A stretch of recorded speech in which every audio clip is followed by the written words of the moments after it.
오늘 은혜 받으실 말씀은 히브리서 4장 12절에서 13절까지의 말씀입니다. 히브리서 4장 12절에서 13절까지 말씀을 다 같이 봉독하겠습니다. 하나님의 말씀은 살아있고 활력이 있어 사후의 날선 어떤 검보다 예리하여 혼과 영관 및 관절과 골수를 찔러 쪼개기까지 하며 또 마음의 생각과 뜻을 판단하나니 지으신 것이 하나도 그 앞에 나타나지 않음이 없고 우리의 결산을 받으실 이의 눈앞에 만물이 벌거벗은 것 같이 드러나느니라. 아멘. 할렐루야, 할렐루야. 가슴에 손 얹고 한번 따라하겠습니다. 나는 주님 안에서 잘되고 더 잘되고 끝까지 잘됩니다. 믿으십니까? 하나님이 저와 여러분들을 끝까지 잘되게 붙잡아 주실 줄 믿습니다. 오늘 봉독해드린 말씀을 가지고 오직 말씀의 능력 두 번째 시간 같이 갖도록 하겠습니다. 제목으로 한번 따라 하시겠습니다. 오직 말씀의 능력. 히브리서 4장 하나님의 말씀의 본질과 그 능력을 선포하고 있습니다. 하나님의 말씀은 단순한 기록물이 아님이 또 말씀하였고 살아있고 활력이 있으며 우리의 삶에 변화시키고 행동하게 하는 놀라운 힘이 있다라고 증거하고 있습니다. 그래서 어제는 하나님의 그 생명력의 말씀의 생명력과 활동력에 대해서 함께 나눴습니다. 하나님의 말씀을 들을 때 우리의 삶 속에서 어떤 변화가 일어나는지 같이 살펴보았었습니다. 오늘은 하나님의 말씀이 우리들의 혼과 영관 및 관절과 골수를 찔러 쪼개기까지 하며 또 마음의 생각과 뜻을 판단하게 하는 능력에 대해서 같이 한번 나누도록 하겠습니다. 첫 번째로 말씀의 치료력입니다. 한번 따라할까요? 말씀의 치료력. 본문 말씀은 좌우의 날선 어떤 검보다 예리하여 혼과 영관 및 관절과 골수를 찔러 쪼개기까지 하며 라고 말씀을 선포하고 있죠. 하나님의 말씀은 마치 외과 의사의 메스와 같은 우리 내면 깊은 곳에 찔러 쪼개어 변화를 시킨다는 것입니다. 또한 말씀은 병든 우리의 영혼과 육체 그리고 마음과 생각 분리를 하여 치유하는 또 회복하게 하는 능력이 있다라는 것이죠. 사람의 마음은 스스로 알 수도 없을 정도로 깊고 복잡하지만 하나님의 말씀은 우리의 내면의 깊은 것까지 파고들어서 스스로의 잘못을 또 생각을 동기를 드러낸다라는 힘이 있다라는 것입니다. 예레미야 17장 9절의 말씀에 보면 만물보다 거짓되고 심히 부패한 것이 마음이라 누가 능히 이를 알리오마는 라고 말하고 있습니다. 시편 139편 13절에도 주께서 내 심장을 지으시며 나의 모태에서 나를 만드셨나이다 라고 말씀하고 있습니다. 하나님이 우리의 마음과 우리를 지으셨기 때문에 너무 잘 알고 있다는 것이죠. 우린 그분의 말씀을 들으며 우리의 연약함과 육체의 영혼을 정밀하게 분리하며 삶의 치유를 회복하게 하심을 믿으시기를 주의 이름으로 축원드립니다. 하나님의 말씀은 예리한 칼처럼 작용하는 능력이 있다는 것입니다. 요한계시록 19장 15절의 말씀은 그의 칼은 그 입에서 나오는 이의 말씀이다 라고 증거하고 있습니다. 하나님의 말씀은 죄악과 타협하지 않습니다. 우리의 영적 상태를 정화시키는 또 치료하는 능력이 있다는 것을 우리는 잘 알고 있습니다. 어떤 사람이 암 진단을 받고 수술을 통해 새 생명을 얻는 것처럼 또 우리의 하나님의 말씀은 죄로 인해 병든 우리의 영혼을 수술하여 건져서 회복시키신다라는 것이죠. 시편 107편 20절에 그가 그의 말씀을 보내어 그들을 고치시고 위험한 지경에서 건지셨도다라고 말씀하고 있습니다. 예수님께서도 치료 사역을 보면 엄청난 많은 병자를 말씀으로 치료하신 것을 알 수 있죠. 나병 환자를 치료하시고 백부장의 종을 치료하시고 베드로의 장모를 치료하시고 혈류증 여인을 치료하시고 맹인을 치료하시고 귀신 들린 자를 치료하시고 가버나움의 해당장에서 더러운 귀신을 쫓아내어 주시는 게 말씀으로 이루어지지 않았습니까? 중풍병자를 말씀으로 고치시고 베데스다 연못가에 38년 된 병자를 치료하셨으며 손 마른 사람을 치료하시는 스로본의 여인의 딸을 치료하신 것이 바로 이 말씀을 선포될 때 그대로 이루어졌음을 우리는 믿을 수 있습니다. 오늘도 동일하게 그 역사가 나타날 줄 믿습니다. 이루어질 줄 믿습니다. 말씀에는 치료하는 능력이 있다라는 것이죠. 제가 예전에 다른 교구에서 사역할 때 김영자 집사님이라고 계셨습니다. 이 집사님께서는 2019년 12월 25일 날 성탄절을 맞이하고 교회를 가려고 준비하는데 갑자기 걸음이 떨어지지 않는 거예요. 주저앉았습니다. 그래서 병원에 가서 진료를 받으니까 단순 근육통이라고 해서 집으로 다시 돌아왔다라는 거예요. 근데 하루아침에 증세가 악화되어져서 주저앉을 뿐만 아니라 이제 전신이 마비되는 상태가 되어졌어요. 그래서 병원에 가서 갑작스럽게 진료를 받고 치료를 받게 되어졌는데 하루아침에 이제 전신이 마비가 되는 상태로 왔다라는 거예요. 그래서 병세가 무엇인가 결과 진단을 의사가 말하는데 말초 신경계에 손상이 되는 길랭발의 증후군이라는 희귀병이 발견된 겁니다. 그래서 완치율은 높지만 시간을 두고 지켜보자고 했습니다. 하루도 채 안 돼서 이 집사님이 갑자기 기도까지 막히고 이제 중환자실로 옮겨져서 인공호흡기와 비위관에 누워서 있는 상태가 되고 말았어요. 하루아침에 멀쩡했는데 갑자기 중환자실에 환자가 된 겁니다. 한 중환자실에 한 열흘 정도 이제 회복되겠지 하고 기다리고 있는데 의사가 청청병력 같은 소리를 합니다. 더 이상 가망이 없다라는 거예요. 장례를 준비하라는 거예요. 얼마나 기가 막힙니까? 멀쩡했던 분이 갑자기 주저앉아서 병원에 갔는데 중환자실 가고 장례 준비하라니 그 자녀들은 받아들일 수가 없었습니다. 그래서 하나님께 기도하면서 지푸라기를 잡는 심정으로 당회장님께 메일을 썼고 그 바쁜 중에 우리 당회장 이용훈 목사님께서 병원까지 직접 오셨습니다. 그래서 중환자실도 홀로 들어가셔서 우리 집사님 안수해주고 말씀을 선포해주고 가셨습니다. 네, 여러분, 그 뒤로부터 놀라운 일이 일어났어요. 3일 만에 우리 집사님이 일어난 거예요. 깨어난 거예요. 할렐루야, 우리 하나님께 영광. 더 놀라운 것은 그분이 점진적으로 이제 그래도 이제 앉았으니까 조금 더 시간이 걸리겠지 했는데 몇 주 만에 퇴원하고 나중에 병원에서 완치 판정을 받게 되어진 하나님의 놀라운 치유의 역사를 경험하게 되었습니다. 그래서 순복음 가족신문에 2020년 6월 28일자로 간증한 적이 있습니다. 여러분, 하나님의 말씀은 치료하는 능력이 있습니다. 하나님의 말씀은 지금도 여전히 기도하고 선포하면 그대로 될 걸 믿으시길 바랍니다.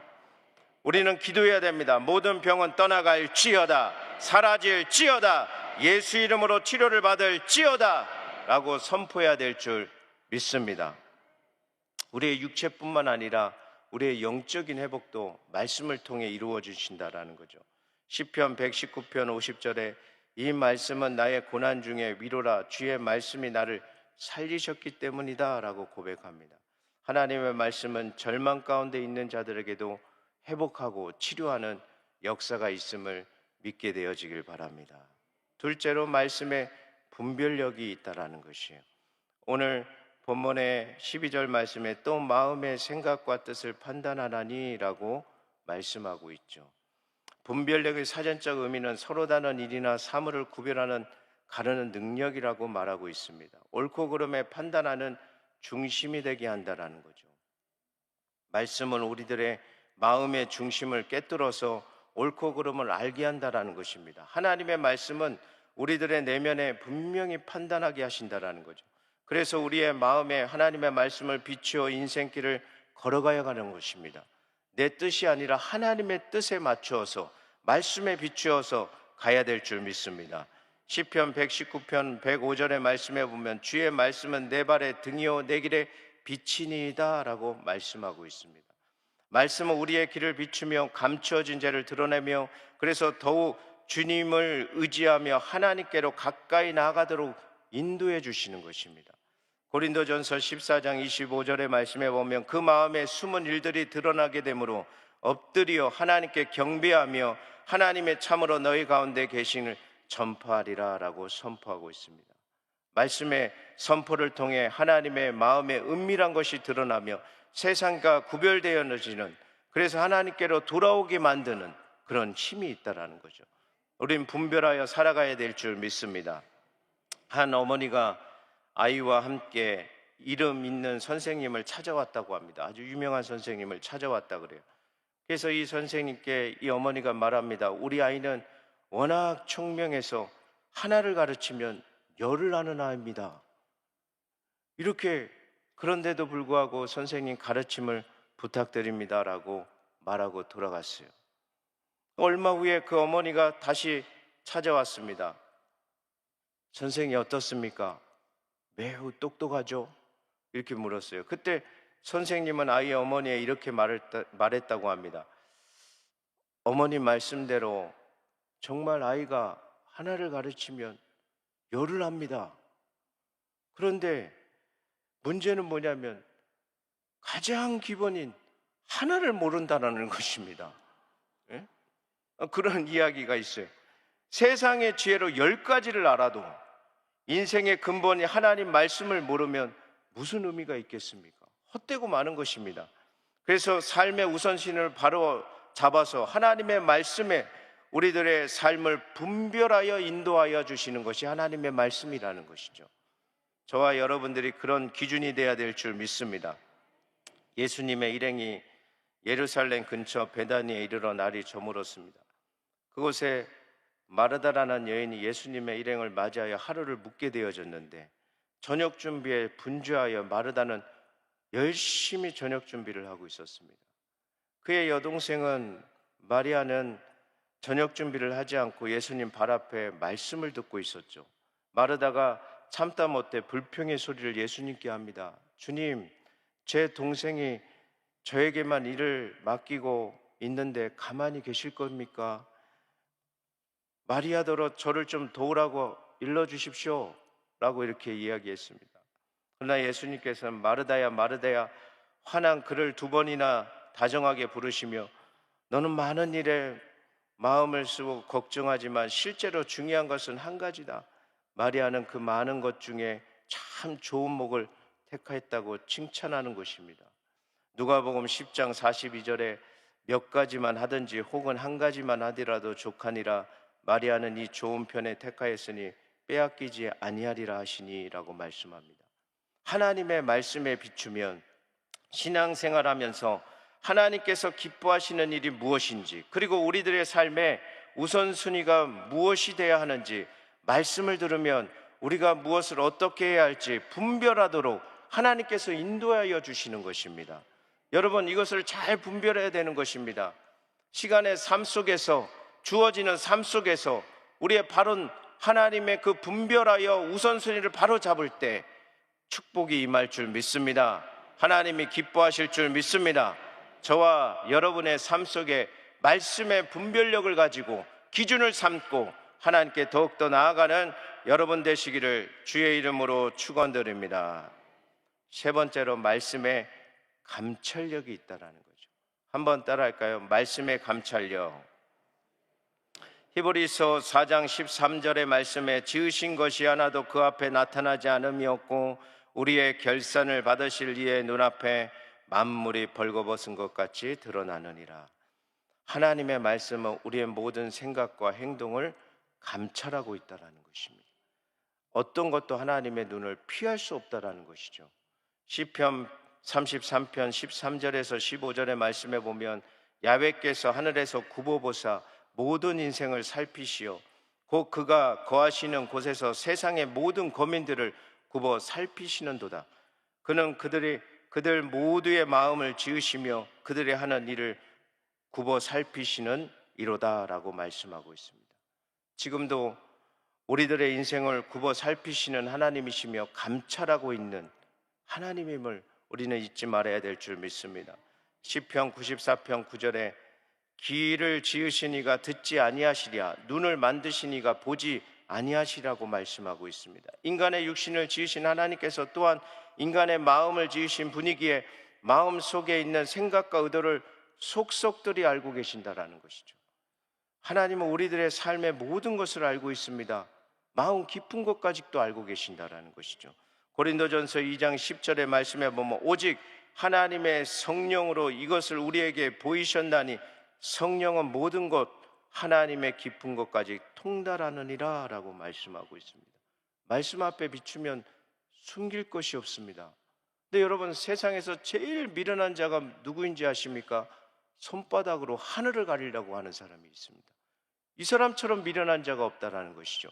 사람은 속일 수 있어도 하나님 앞에는 있는 그대로 나와서 고백해야 되는 것입니다. 아멘. 하나님 앞에 나아갈 때는 우리를 다 보고 계시고 알고 계시기 때문에 속일 수 없다라는 것이죠. 그래서 오늘 13절에 그렇게 이야기하는 것입니다. 히브리서 4장 13절에 지으신 것이 하나도 그 앞에 나타나지 않음이 없고 우리의 결산을 받으실 이의 눈앞에 만물이 벌거벗은 것 같이 드러나느니라 라고 말씀합니다. 사도행전 5장에 보면 아나니아와 삽비라의 사건이 나옵니다. 아나니아와 삽비라는 자신의 소유를 팔아 일부만 헌금하면서 마치 전부를 바친 것처럼 거짓말했습니다. 당시 초대교회에 성령의 강한 역사가 있었고 성도들은 자신의 소유를 팔아 교회 공동체를 위해 헌신하는 모습이 있었습니다. 사도행전 4장에는 바나바라는 사람, 그 자신의 전 재산을 들여서 하나님의 교회를 세웠던 이도 있었죠. 이를 본 아나니아와 삽비라도 그와 같은 헌신을 하는 것처럼 보이기를 원했는지 모르겠습니다. 근데 이들이 곁에 헌신한 척했지만 하나님은 알고 계셨다라는 거죠. 여러분, 아나니아와 삽비라처럼 우리는 할 수도 없습니다. 대단한 일을 한 겁니다. 아멘을 안 하시는 여러분, 재산에 팔아서 드릴 수 있겠습니까? 일부를 감출지라도 대단한 일을 했습니다. 근데 그들의 목숨을 잃고 말았다라는 거죠. 왜 그렇습니까? 베드로는 그들의 속임을 성령을 속이는 행위라고 책망했다라는 거죠. 아나니아는 책망을 듣자마자 즉시 죽었고 3시간 후에 동일한 거짓말을 했던 삽비라도 같은 심판을 받았고 말았다라는 것입니다. 여러분, 우리는 하나님 앞에 있는 그대로, 우리를 보고 계시는 그대로, 내 마음에 경한 대로 하나님 앞에 헌신하고 믿고 따라야 될 줄 믿습니다. 그러면 하나님이 그걸 보시고 우리를 축복하여 주신다라는 것이죠. 여러분, 그래서 그로 인해서 우리에게 교훈을 주는 것이 무엇이냐? 하나님 앞에는 아무것도 숨길 수 없다라는 거죠. 성령을 속이는 것은 심각한 죄이라는 것을 또 깨달을 수 있고, 위선적인 신앙은 결국 심판을 받는 교훈을 주는 아주 귀한 사건입니다. 저와 여러분들이 하나님 앞에 겸허히 나간다면 반드시 감찰하고 계시는 그 하나님께서 보응하시고 축복하시고 넘치는 복을 주실 줄 믿습니다. 그런 은혜가 함께 하시기를 주의 이름으로 축원드립니다. 이틀 동안의 말씀을 결론을 맺도록 하겠습니다. 하나님의 말씀은 생명력이 있습니다. 죽어있던 자도 말씀을 들으면 살아납니다. 절망과 좌절에 낙심하고 있는 자리에서 소망과 희망과 내일의 꿈을 꾸게 하시는 것이 바로 하나님의 말씀이라는 것이죠. 말씀을 들으면 믿음이 생깁니다. 그래서 활동력이 생기는 것입니다. 할 수 있다, 해보자 하는 절대 긍정의 믿음으로 나아가게 된다는 것이죠. 그리고 말씀에는 놀라운 우리를 수술하여 치료하는 능력이 있다는 것입니다. 육체의 질고와 또한 치유하시고 정신적인 질병에서 고쳐주시는, 회복하게 하는, 그 인도하여 주시는 것이 하나님의 말씀이다라는 것이요. 하나님의 말씀은 이 시대의 가장 중요한 분별력을 통해서 우리의 삶의 중심을 바로잡으며 드러내는 삶의 모든 것을 감찰하고 있는 하나님의 기준에 따라 살도록 인도하여 주신다라는 겁니다. 우리는 이 말씀의 능력을 믿고 그것을 행할 때 삶 속에 적응하여 복음 전파에 힘쓰는 저와 여러분이 되시기를 주의 이름으로 축원드립니다. 주의 이름으로 축원드립니다. 기도하겠습니다. 문제가 있는 분 가슴에 아픈 곳에 믿음으로 손 얹어 주시기 바랍니다. 전능하신 아버지, 지금도 말씀이 살아있고 운동력 있고 좌우의 날선 어떤 검보다 예리하여 우리의 온갖 육간 관절미 골수를 찔러 쪼개게 하심을 감사를 드립니다. 말씀을 믿습니다. 임하여 주실 때에 우리의 환경과 생활에 놀라운 은혜가 있게 하여 주시옵소서.